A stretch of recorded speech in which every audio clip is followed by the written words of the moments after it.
propio por este homenaje a Estela. Y primero que nada quisiera señalar que este necesario homenaje tiene que ir fundamentalmente para reconocer e instalar definitivamente su obra en el canon poético, si es que existe un canon poético, porque ya entraríamos en problemas, ¿no? ¿Verdad?, con el tema, pero inscribir su obra y su nombre, ¿verdad?, dentro de la poesía chilena. Yo creo que las voces femeninas en general de la poesía chilena han sido, muchas de ellas, muy postergadas. Conocemos un poco la obra de algunas poetas de esa época, pocas, pero creo que esta obra, la obra de Estela, es una obra realmente importante, no solo en el contexto de la generación del 50, donde ella, digamos, tendría que estar de alguna forma inscrita, y de hecho lo está, ¿verdad?, sino en general, yo diría, con mucha seriedad, y no creo ser exagerado ni hiperbólico lo que voy a decir, dentro de la poesía chilena y dentro de la poesía hispanoamericana. O sea, la voz de Estela, desgraciadamente, no es una voz que se conoce por el gran público, pero está en nuestro deber, como amigos de ella, como poetas que somos, como académicos, algunos de nosotros también, propugnar que su obra sea reeditada y sea conocida como merece. O sea, yo creo que por ahí debemos empezar reeditando la obra de Estela para que el público pueda tener mayor acceso a una serie de libros que tal vez no conoció.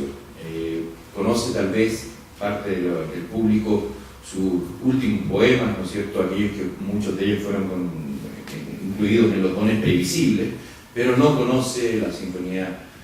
primera, ¿no es cierto?, de todos los textos, ¿no es cierto?, que de alguna manera quiero señalar, ¿no?, forman parte de su vasta obra, tal vez no tan vasta como podría pensarse, pero La razón de mi ser, publicado en el 49, Sinfonía del hombre fósil y otros poemas, del 53, bueno, Los dones previsibles, del 92, Poesía, del 94, Convivientes en la palabra, del 98, etc., ¿no? O sea, y sin duda alguna, no me cabe la menor duda que habrá muchas cosas inéditas también que rescatar de la obra de Estela, que habrá dejado como proyectos inconclusos. Ustedes comprenderán en 5 o 10 minutos, aunque fuera una hora, aunque fuera media hora, yo no puedo dar cuenta de la inmensidad de la obra de Estela,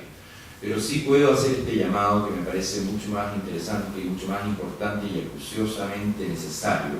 que es el de reeditar sus obras. Y al mismo tiempo me parece fundamental, ¿verdad?, que se reinstale su figura y su obra en la poesía chilena como una de las voces más señeras e importantes, no solo dentro de la voz femenina, entre comillas, ¿no?, ¿verdad?, o de mujeres, sino dentro de la gran poesía chilena. Esto no lo digo yo, esto lo ha dicho Michelin en el prólogo a Los dones previsibles, lo ha dicho mucha gente, ¿no?, ¿verdad?, de su propia generación y posteriores, pero desgraciadamente tanto la academia, quiero decir con esto las universidades, ¿verdad?, como buena parte de muchos poetas, ¿no?, consagrados y no tanto,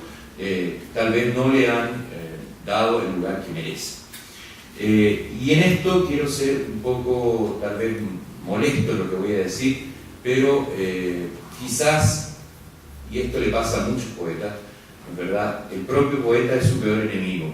en la medida en que las leyendas, los arquetipos, las imágenes, todo aquello que se teje en torno al poeta a veces oculta la voz del poeta.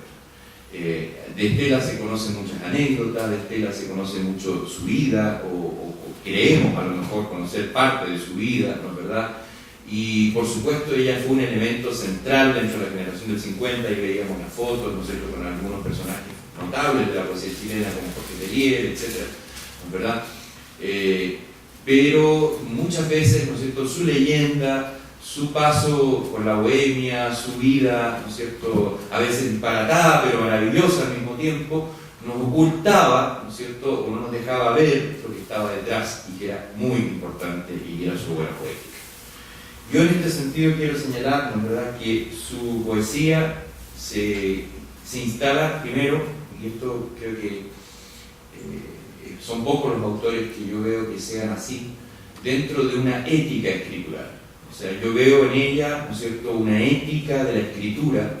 que me parece que falta mucho, sobre todo hoy en día, en la poesía chilena. Es decir, ella fue consecuente con su obra en primer lugar, tuvo un proyecto de obra interrumpido por años muchas veces, ¿no? Probablemente, tal vez las circunstancias de la vida, muchas cosas le hicieron que sus libros aparecieran muy tardíamente. Desde luego, su marginación durante los años de la dictadura evidentemente hizo que su obra no se conociera todo lo suficientemente que debería haberse conocido, ¿no es verdad? Pero aquí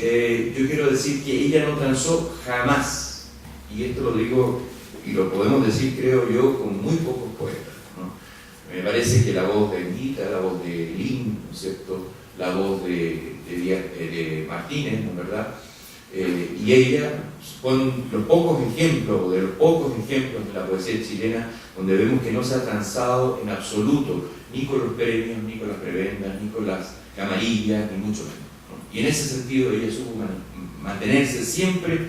y esto no es un hecho anecdótico, sino un hecho literario, al margen de todo aquello. Esto es muy importante porque nos dio un ejemplo a los que la conocimos de cómo debía escribirse. Y esto sí que es importante, ¿no? No solo escribir bien, que es lo más difícil, ¿no?, sino que además tener una posición en la escritura. Ser un escritor crítico, pero no en ningún momento, por eso mismo, ¿no?, renunciar a esta posición. Y en eso Estela, tanto en su obra como en su persona, en lo que nos decía, en lo que nos contaba, en cómo relataba las cosas, en lo que pensaba, porque además esto es muy importante, ya lo decía, ¿no es cierto?, una de los músicos que estuvo aquí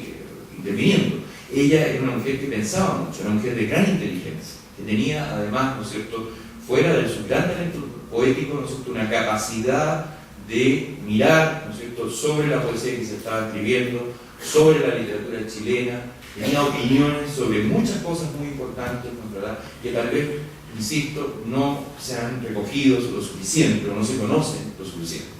Por lo tanto, esta actitud ética que pocas veces vemos en la poesía chilena, insisto, y que tanta falta nos hace hoy en día, cuando todos andan detrás del premio, de la beca, o todos andamos, también me debo incluir, ¿no es verdad?, tras aquellos reconocimientos A, B o C, ella de alguna forma supo mantenerse y hacerse a un lado a todas estas cosas, ¿no es cierto?, que forman parte de la farándula, entre comillas, poética o literaria.